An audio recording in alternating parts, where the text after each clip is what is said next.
रामकृष्ण हरी मंडळी, मी आपला डी.एन. साहेब, स्वागत प्रॉपर्टी ठाणे पश्चिम. आज मी परत एक सुंदर आणि जुना फ्लॅट आहे, पण फ्लॅटची साईज बाकी अप्रतिम आहे.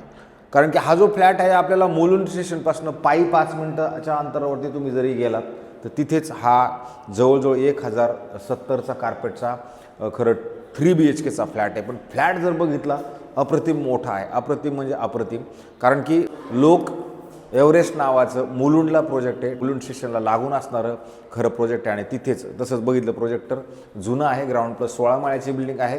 आणि हा आपल्याला एक मिडल फ्लोअरला असणारा फ्लॅट असणार आहे, जो खूप सुंदर आणि चांगला नक्की आहे. बाहेर जाताना हा फ्लॅट तुमचा वेस्टला आहे, आतमध्ये येताना ईस्टला आहे. म्हणजे थोडक्यात फ्लॅट ईस्ट वेस्ट आहे. घराच्या बाहेर आल्यानंतर ह्या साईडला जर बघितलं तर 2 फ्लॅट आहेत, समोरच्या साईडला बघितलं तर 2 फ्लॅट आहेत, ह्या साईडला बघितलं तर 2 फ्लॅट आहेत. आणि अशा पद्धतीचं खरं हे टोटल 6 फ्लॅट तुम्हाला ह्या फ्लोअरवरती मिळतील. आणि 1, 2 आणि टोटल 2 लिफ्ट ही तुम्हाला, आणि पलीकडल्या साईडला एक सर्व्हिस लिफ्ट आहे. तर अशा 3 लिफ्ट मिळून असणारा खरं तर हा फ्लोअर असणार आहे. आणि जर आपण घराच्या आतमध्ये जर इन केलं तर हा खरं तर फ्लॅट हा रेंटवरती पहिला दिले गेलेला आहे. घराच्या आतमध्ये ज्यावेळेला आपण इन करतो, इन केल्यानंतर तुम्ही बघू शकता ह्या ज्या जुन्या फरशा लाद्या किती पद्धतशीर आणि किती चांगल्या होत्या. कन्स्ट्रक्शन क्वालिटी किंवा कोने कोपरे किती सिस्टमॅटिकली डिझाईन झालेले आहेत, कारण लो ग्रुप काम करताना चांगल्या पद्धतीचं काम केलं होतं.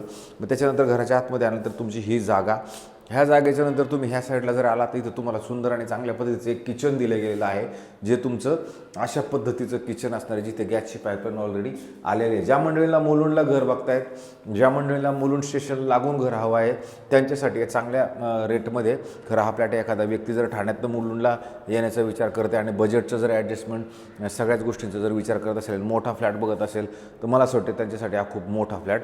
सिटी ऑफ जॉयच्या अपोजिट असणारा हा फ्लॅट असणार आहे.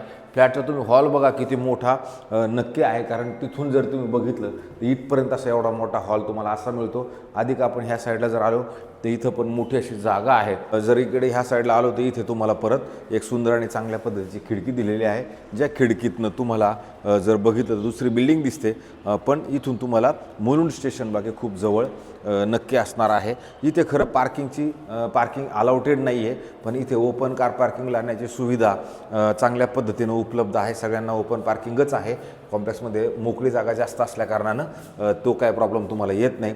त्याच्यानंतर मग तुम्हाला इथे एक मस्त आणि मोठा असा पद्धतशीरपणे मिळणारा बेडरूम आहे, जे बेडरूमची साईज वाईज जर तुम्ही बघितलं तर तुम्ही नक्की म्हणणार की हो, बेडरूमची साईज खरोखर मोठी आहे. आणि इकडनं जर बघितलं तर दुसरी बिल्डिंग्स आहे, मानसरोवर बिल्डिंगचा व्ह्यू दिसतो, किंवा त्या आतमध्ये असणारे जे झाडं झुडपं आहेत. इथं खरं तसं बघितलं तर मग अशा पद्धतीची गार्डन वगैरे पण तुम्हाला आतल्या चांगल्या पद्धतीची नक्की असणार आहे, जिथे झाडं झुडं चांगले आहेत. नंतर जर तुम्ही इकडे आला तर इथेच तुम्हाला एक वॉशरूम बाथरूम टॉयलेट दिलं गेलेलं आहे, जबकी हेही खूप मोठं आहे. कारण इकडनं जरी चालू केलं तर तुम्हाला तिथपर्यंत असं खूप मोठं तुम्हाला बाथरूम बाकी नक्की मिळतं. प्लंबिंग पण तसं वर्क करायची तशी गरज नाही आहे, पण इथं थोडंसं मला वाटतं याच्यात करायला लागणार आहे, बाकी ओके आहे सगळं. अशा पद्धतीचा हा तुमचा मोठा प्रशस्त बेडरूम आहे. जे मंडळी असे मोठं घर बघतायत, मला असं वाटतं त्यांच्यासाठी हा एक चांगला पर्याय आहे. नंतर आपण ज्यावेळेला पुढे येतो, पुढे आल्यानंतर तुम्हाला इथे कॉमन वॉशरूम बाथरूम टॉयलेट म्हणा किंवा ह्या बेडरूमला वापरण्यात येईल अशा पद्धतीने जरी तुम्ही धरलं तरी चालेल. मग नंतर हा बेडरूम पण तुम्ही बघू शकता किती मोठा बेडरूम आहे. बेड लागूनही तुम्हाला भरपूर जागा ह्या फ्लॅटमध्ये नक्की मिळणार आहे. आणि अशाच पद्धतीचं परत तुम्हाला असा बेडरूम, आणि इकडे जर तुम्ही बघितलं तर इथं तुम्हाला परत क्रॉस व्हेंटिलेशनसाठी चांगल्या पद्धतीची एक खिडकी दिली गेलेली आहे, जी तुम्हाला मस्त आणि चांगल्या पद्धतीचं इथं हे मिळेल. बेडरूमची साईज तुम्ही इथे नाकारू शकत नाही की ह्या बेडरूमच्या साईजेस मोठ्या आहेत म्हणून. आणि नंतर परत आपलं हे शेवटचं बेडरूम तुम्हाला इकडं मिळणार आहे. शेवटचं बेडरूम जरी तुम्ही बघितलं तर हेही खूप मोठं बेडरूम आहे. याच्यात पण खूप मोठी जागा उपलब्ध आहे. आणि तिकडं जर तुम्ही बघितलं तसं सुंदर आणि चांगल्या पद्धतीचं बेडरूम आहे. नंतर जर तुम्ही ह्या साईडला आलात तर इथे तुम्हाला एक पद्धतशीर आणि चांगल्या पद्धतीचं वॉशरूम बाथरूम टॉयलेट पण मोठं आहे. याची साईज पण जर तुम्ही बघितली ॲज कम्पेअर टू ते 2 बाथरूम, त्याच्यापेक्षा याची साईज ह्या बाथरूमची साईज तुम्हाला मोठी वाटते. अशा पद्धतीचा हा सुंदर आणि चांगल्या पद्धतीचा खरं 3 BHK फ्लॅट आहे. जे मंडळी ठाण्यावरून इकडे शिफ्ट करायचं, जुनी बिल्डिंग असली तरी चालेल, मुलुंड हे लोकेशन आवडतं आहे, ठाणा मुलुंड स्टेशनपासून जवळ असायला पाहिजे आणि घर आम्हाला प्रशस्त मोठं पाहिजे, तर हे प्रशस्त घर बाकी नक्की आहे. राहिला प्रश्न किमतीचा, तर ह्या फ्लॅटची किंमत आत्ता ठेवताना 2,50,00,000 रुपये ठेवलेली किंमत आहे.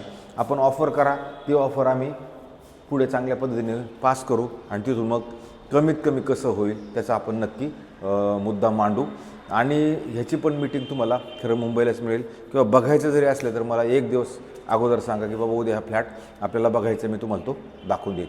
अशाच पद्धतीचे नवे जुने आणि वेगळ्या पद्धतीचे घरं आत्तापर्यंत आपण ठाण्यापर्यंत पण दाखवत होतो. आता आपण थोडं मुलुंडपर्यंत यायचा विचार करतो आहे. मुलुंडचं मार्केटला काय काय फ्लॅट आहेत, अवेलेबल आहेत, रेट्स काय काय आहेत, कसे आहेत तेही खरं दाखवण्याचा प्रयत्न करताय. तर मला असं वाटतं हे सगळ्या गोष्टीसाठी पण तुम्ही मला मदत करा. तुमच्याच पुढे मी वेगळ्या गोष्टी रोज ठेवीत जाईल. असा मोठा हॉलवाला जर कोणाला घर बघायचं असेल तर हे घर उत्तम आहे. राहिला प्रश्न मेंटेनन्सचा, साधारणतः 6,000 ते 7,000 रुपयाचं मेंटेनन्स असणार आहे आणि बिल्डिंगला OC CC हे बाकी नक्की आहे, याच्यामध्ये काही प्रॉब्लेम नाही आहे. सोसायटी पण झालेली आहे. तर अशाच पद्धतीचे नवे जुने घरं बघण्यासाठी आमच्या स्वागत प्रॉपर्टी चॅनलला आपण नेहमी बघत राहा आणि त्याला सबस्क्रायबर्स करा, लाईक शेअर्स कमेंट दुनिया भानगडी जे काय आहे ते सगळं करा, जेणेकरून मी पण तुम्हाला रोज काही ना काही वेगळं दाखवण्याचा नक्की प्रयत्न करतो. तुर्तास थांबतो मंडळी. रामकृष्ण हरी.